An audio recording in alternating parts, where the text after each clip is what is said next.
Assalamualaikum warahmatullahi wabarakatuh. Kami dari kelompok 8 yang beranggotakan Hana Yusriyah, kemudian saya Erni Falihul Jannah, kemudian Muhammad Falis Jazillah, yang keempat Erliana Dewi Saraswati.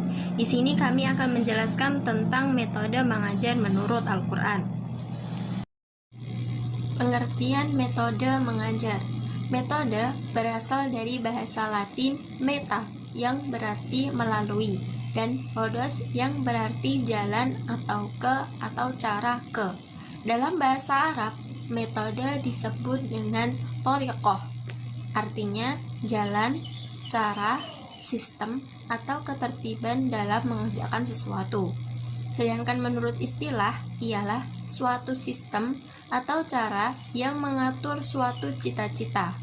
Kata metode di sini diartikan secara luas karena mengajar adalah salah satu bentuk upaya mendidik.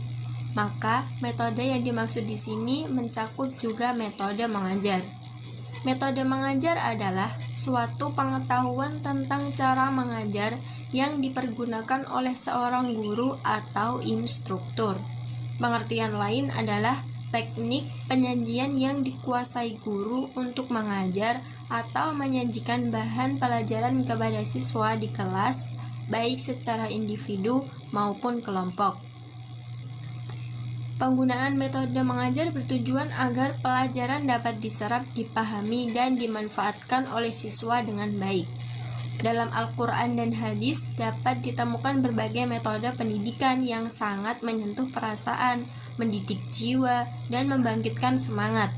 Juga mampu menggugah puluhan ribu muslimin untuk membuka hati umat manusia menerima tuntunan Allah. Dalam hal ini, salah satunya metode dakwah yang merupakan metode pendidikan yang berfungsi untuk mengajak dan membawa umatnya ke jalan Allah dan untuk mendapat keridhaannya. Selanjutnya, urgensi penguasaan metode pembelajaran oleh pendidik. Yang pertama, metode bil-hikmah, mau'izah atau ceramah dan diskusi. Menggunakan metode hikmah, seorang pendidik dituntut dapat merangkai kata-kata yang lebih menarik dan menyentuh hati. Penggunaan metode ceramah, pendidik dituntut dapat merangkai kalimat dan ungkapan yang menarik dan menyenangkan jiwa serta menggambarkan kepada peserta didik dampak dari penguasaan terhadap materi yang disampaikan oleh mereka. Metode diskusi merupakan salah satu metode yang terdapat dalam Quran Surat An-Nahl ayat 125. Bukti bahwa metode ini terdapat dalam Al-Quran adalah Al-Quran dalam penyampaian pesan-pesan Allah selalu mengajak manusia berdiskusi dengan mengedepankan penalarannya. Yang kedua, metode keteladanan dan hukuman. Metode keteladanan dilaksanakan dengan dua cara, yaitu secara langsung atau direct dan tidak langsung atau indirect. Secara langsung maksudnya bahwa pendidik benar-benar menjadikan dirinya sebagai contoh teladan yang baik bagi peserta didiknya. Keteladanan bisa dilihat dari cara bersikap maupun dari caranya berkomunikasi. Dalam dunia pendidikan, apabila ada peserta didik yang melanggar, hendaknya diberi hukuman. Namun, hukuman tersebut hendaknya memiliki nilai-nilai edukasi agar dapat membekas, menyentuh hati peserta didik tanpa menyakiti perasaan dan jasmaninya. Yang ketiga, metode perumpamaan. Setiap hal yang dijadikan perumpamaan dalam Al-Quran selalu merupakan peristiwa atau bentuk yang sering ditemukan dalam kehidupan sehari-hari, sehingga manusia lebih mengingatnya karena gambarannya sering ditemukan. Sesuatu yang sering ditemukan akan lebih mudah mengingatnya jika dibandingkan dengan hal yang jarang ditemukan. Metode perumpamaan digunakan untuk memberikan gambaran kepada peserta didik sehingga mudah memahami pelajarannya. Metode pembelajaran dalam Quran Surah An-Nahl ayat 125. Ayat ini dipahami oleh sementara ulama sebagian menjelaskan 3 macam metode dakwah yang harus disesuaikan dengan sasaran dakwah.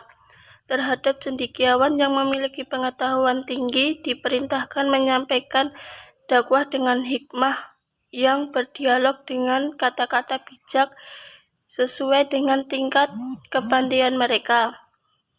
Terhadap kaum awam, diperintahkan untuk menerapkan mau'izah, yakni memberikan nasihat dan perumpamaan yang menyentuh jiwa sesuai dengan taraf pengetahuan mereka yang sederhana. Metode pembelajaran dalam Quran Surah Al-Ahzab ayat 21. Ayat ini mengemukakan 2 kemungkinan tentang maksud keteladanan yang terdapat pada diri Rasul itu. Pertama, dalam arti kepribadian beliau secara totalitasnya adalah keteladanan. Kedua, dalam arti terdapat dalam kepribadian beliau hal-hal yang patut diteladani. Pendapat pertama lebih kuat dan merupakan pilihan banyak ulama. Dalam konteks perang Khandaq ini, banyak sekali sikap dan perbuatan beliau yang perlu diteladani. Antara lain keterlibatan beliau secara langsung dalam kegiatan perang, bahkan menggali parit, juga dalam membakar semangat dan menyanyikan lagu-lagu perjuangan dan pujian kepada Allah Subhanahu wa Ta'ala. Lainnya yaitu nomor 3, metode mengajar dalam Quran Surah Yusuf ayat 3. Kisah Nabi Yusuf yang mengulas kisah untuk memenuhi permintaan kaumnya dan juga untuk menguatkan hati agar mereka menarik pelajaran. Kisah ini adalah yang terbaik gaya kandungan dan tujuannya. Allah melakukan dengan mewahyukan kepada Nabi Muhammad Al-Quran ini, dan sesungguhnya engkau sebelumnya, yakni sebelum Allah mewahyukannya, sesungguh termasuk kelompok orang-orang yang tidak mengetahui. Keempat, yaitu metode pengajar dalam Quran Surah Al-Ma'un ayat 1-3. Ayat ini mengandung metode dalam bertanya. Pertanyaan yang diajukan ayat pertama bukannya bertujuan memperoleh jawaban, karena Allah mengetahui, tetapi bermaksud menggugah hati dan pikiran mitra bicara agar memperhatikannya kandungan bicara berikut. Dengan pertanyaan ini, manusia untuk menyadari salah satu bukti utama kesadaran beragama, yang tanpa itu keberagamannya dinilai sangat lemah karena enggan berkata nihil. Selanjutnya, jika kita mengaitkan makna kedua dengan sikap mereka yang enggan membantu anak yatim atau orang miskin karena mengandung bahwa bantuannya kepada mereka tidak menghasilkan apa-apa, maka itu berarti bahwa pada hakikat sikap mereka itu adalah orang-orang yang tidak percaya akan adanya hari pembalasan. Selanjutnya nomor 5, metode mengajar dalam Quran Surah Al-Anbiya ayat 56-67. Di ayat ini mengajarkan kita untuk mengajar dengan metode demokratif, maksudnya dengan memperlihatkan hal-hal yang nyata dalam berpikir kritis. Sebagai contoh dalam ayat ini yaitu kisah Nabi Ibrahim yang menunjukkan berhala terbesar yang tidak hancur di saat semua berhala lainnya hancur lebur. Kemudian Nabi Ibrahim menunjukkan demokratif dengan argumen-argumen yang menjadikan kaumnya berpikir tentang berhala mana yang diam tetapi bisa menghancurkan yang lain. Kemudian mereka merasa terpojok dan akan membakar Nabi Ibrahim, tetapi Allah datang. Kemudian Allah mendatangkan mukjizat sehingga api tersebut terasa dingin. Ini saya akan menjelaskan hasil diskusi tafsir di atas bahwa metode mengajar itu banyak macamnya. Satu, dengan metode mau'idhah dalam Quran Surat An-Nahl ayat 125, yaitu metode yang ditujukan untuk kaum awam dengan memberikan nasihat dan perumpamaan yang menyentuh jiwa sesuai dengan taraf pengetahuan mereka yang sederhana. Maksudnya seorang pendidik mampu memberikan penjelasan yang mudah dipahami oleh peserta didik. Yang kedua yaitu metode keteladanan dalam Quran surah Al-Ahzab ayat 21. Maksudnya seorang pendidik mampu menjadi contoh yang baik agar bisa ditiru oleh peserta didiknya.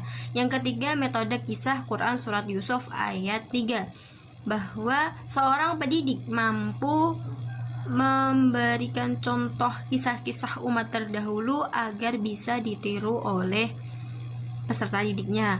Kemudian yang keempat yaitu metode bertanya Quran surah Al-Maun ayat 1-3, bahwa seorang pendidik mampu menciptakan suasana diskusi agar seorang peserta didik mampu bertanya juga mampu memberikan pendapatnya atas suatu permasalahan. Kemudian yang kelima yaitu metode demonstratif Quran surat Al-Anbiya ayat 58-67, bahwa seorang pendidik mampu memperlihatkan hal-hal yang nyata agar peserta didik mampu berpikir secara kritis. Cukup sekian dari kami, apabila ada salahnya kami mohon maaf. Wassalamualaikum warahmatullahi wabarakatuh.